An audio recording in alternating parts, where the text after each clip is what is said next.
she is the sweetest thing in the world. So people who I know are good writers, but are also a lot of fun. So that would be Jennifer and Hank, and then we'd all yell at H.P. Lovecraft. And I would invite Jane Yolen, who is up there in years. I think she's pushing 90. Ooh. And she has so much experience, and she's so clever. Mm-hmm. So I would make it a very eclectic group, not only mystery, not only horror, not only this, to just get... And you know what? I have found that writers of all kinds, basically it's like, let's have a beer and talk. It doesn't matter. If you want to find writers at a conference, go to the bar. Okay. Good to know. Good to know. Have you ever been to Malice Domestic? Oh, God, like 8 years in a row, yes. Oh, okay, because we're going to be there next year. So. Are you? I am probably not. I need to skip a year.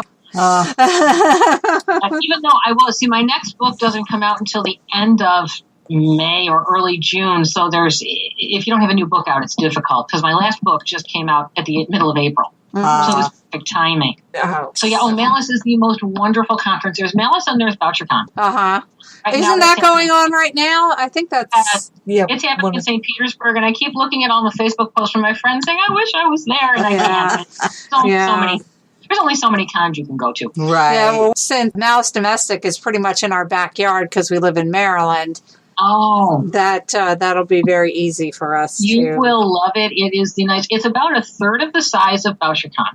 Oh, wow. Yeah, Malice tends to be about 500, 600, 700, and BoucherCon is triple that size. It's just humongous. I've been to two of them, and it's a little overwhelming. It's huge. But Malice is very much... The atmosphere of Malice is different because it focuses more on cozies. If you like gritty, honestly, BoucherCon is more your style. Okay. BoucherCon likes noirish and darker, and Malice is more lighter and cozier. It does do thriller. I mean, it does everything, but its general focus is more that. But I have found over the years that Malice Domestic is more of a relax and get together conference. And I go to conferences to meet friends, but also to network. Yes. And that's when you go to the bar.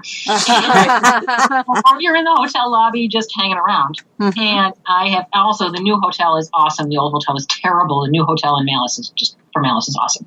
So just sitting around, I have met more people just sitting around having a cup of coffee in the lobby. And everybody welcomes everyone else. It is that way at BoucherCon too. BoucherCon's just bigger. Yeah. Malice is just like, nice to meet you. What do you want to talk about? What do you read? What do you write? And suddenly you're like you've been friends for years. Wow. That's great. Good. I have an interesting question. You said that you started out with horror. They have that new movie, The Nun, that's getting ready to come out. And I thought about you when I saw that advertised, and I thought, I wonder what you could have wrote that. I could have. I generally avoid nun movies because they give me horrible flashbacks, even after like 30, 35 years, something like my mother used to tell me, watch Sister Act, it's funny. No. Not if you lived it. It's not fun like that. Trust me. I do sort of want to see the Nun movie. It should be fun. To me, I think scary horror stuff is fun. Yeah, me too. Yeah. And then lastly, you mentioned you just had a book come out. Do you have any upcoming books or book signings or events you'd like to promote? This comes out Monday. Okay, Demons for Tea. Now, if you'll see, this is published under my... Kate Morgan. Because all my mysteries are published under my real name. So it's branding. All my horror is published under my pen name. Oh, interesting. Good. Yeah, I have met people who really like my mysteries. And when I say, by the way, I write horror, they go, I make sure they're separate. Yes, this comes out Monday. I love this book. It's so much fun. I have to read it. It is horror. It's got horror. It's got a lot of horror. It's got some steamy scenes in it. I'm warning you. Okay. My mother keeps saying she wants to read all my books. I'm like, nah, don't read this. My adult sons were a little appalled that their mother is writing a book with some sex scenes. I'm sure. So yes, it's coming out. I am not doing any personal signings at the moment. I've got a blog tour happening for this. I mean, I live in Buffalo. Nothing comes here.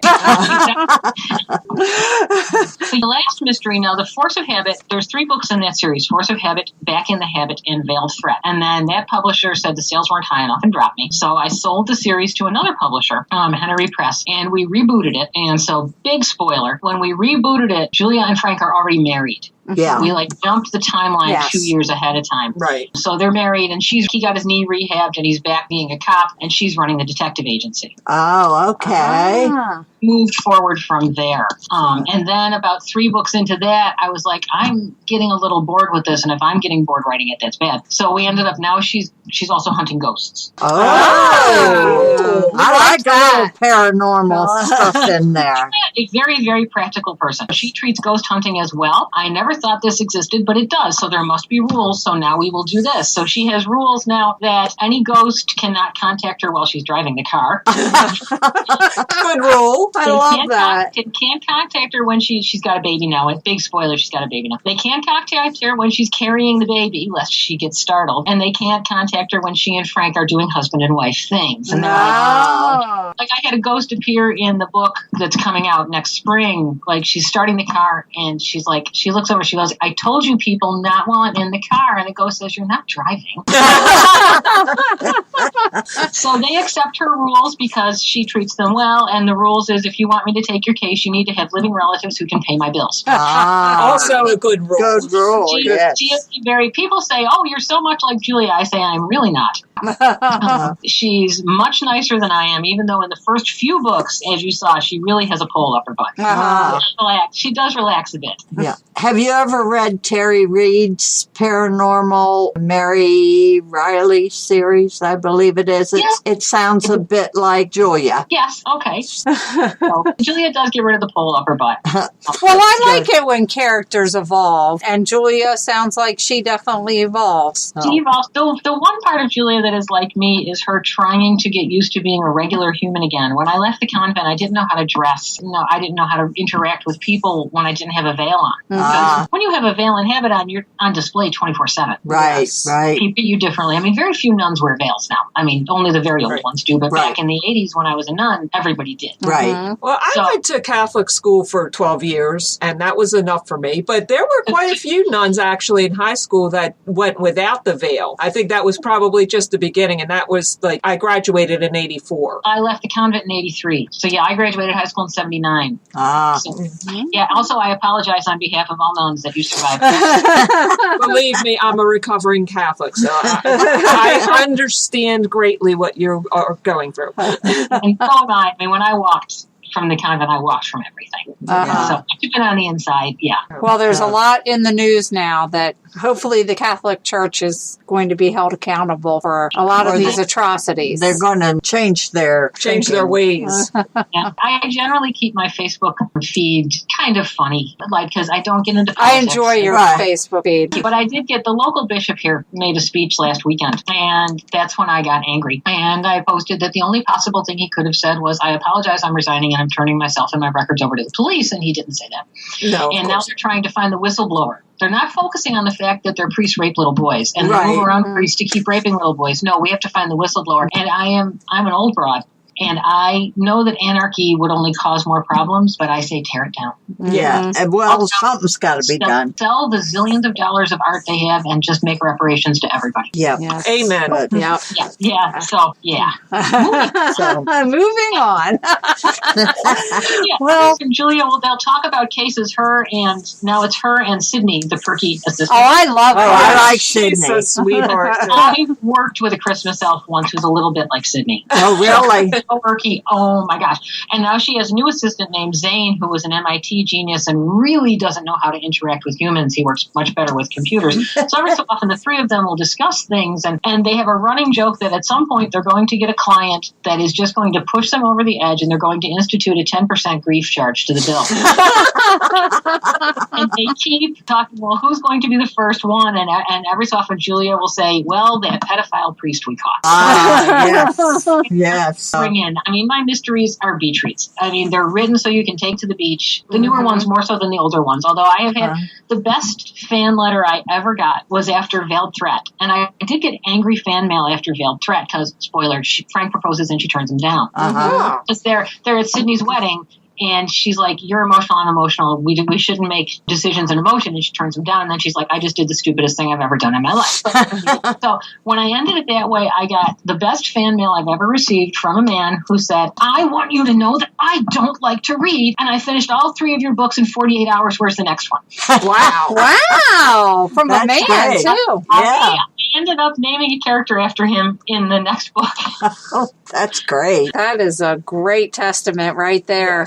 Because most women read these, and to get that from a man, that says a lot right there. I'm surprised. I do have men who read the books, and I say I tend to write for women. You know, I don't make on jokes or anything. That's a little, but I tend to write for women. But I have had men send me fan mail, which is lovely. Wow, that's great. That's wonderful. Absolutely. Oh. Alice, thank you so much for being on the show. Having me. And we thoroughly enjoyed this book, and we will definitely be reading the rest of this series. Mom's already started. Yes. And we will update our show notes with all your information so our listeners can check out your website and your Twitter and whatever. And we'll Facebook. link it to Kate Morgan. So definitely. Well, thank you. They all tend to be linked. I tweet as myself saying, "Hey, I'm also Kate Morgan, and here's my stuff." So good. Okay, good. Great. because I Okay. have a lot more followers as Alice than I have as Kate Morgan, so I just copy everything in. Right. Yeah. Makes sense. Yes. Well, thank you very much.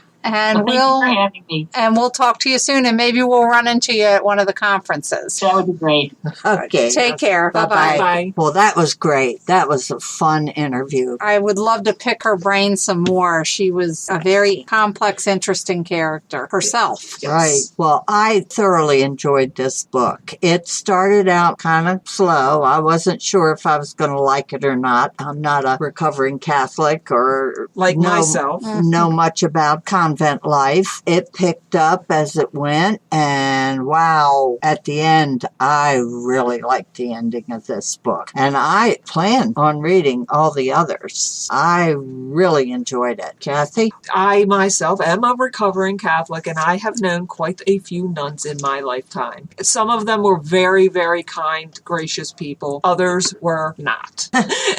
So I could relate very well to Julia's character and her discontent, I guess would be a nice, mild term for her background in the convent. So that was very interesting to me. I would like to know more, but the book itself worked well. I really enjoyed it myself too. I did start out more cozy-ish and veered quite darkly in the opposite end as it went forward. So I enjoyed it. I also enjoyed this book. I really enjoyed the character development. Julia and Frank were interesting characters. I liked how Frank was kind of brutish but he was always there for people. And I really enjoyed Sydney.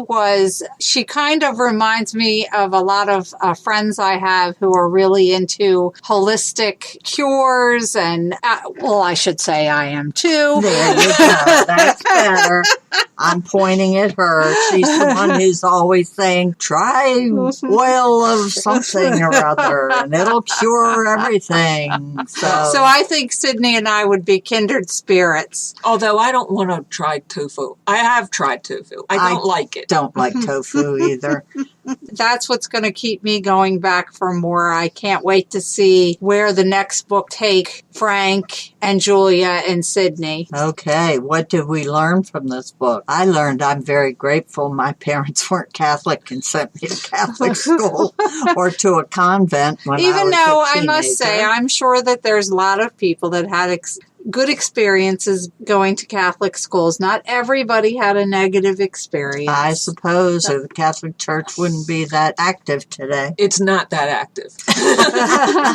And I was needed there. to put that out Trust there. me. I needed to put that out there. So, okay, Kathy, what did you learn? Well, I guess I learned about something I didn't know about, the repertory music theater. That was something I had. Interesting. Yeah, I had never had any experience or knowledge of that. So that's very interesting to me. I'd like to find out more about it. What I learned was I did not know about the dowry for nuns. Oh, yes. And I thought that was very interesting that she got back her dowry when she left the convent. I thought that was very interesting. I knew they had to pay a dowry, but I didn't know you got it back if you left. I would think they would have kept it. Found a reason to keep it. Yeah.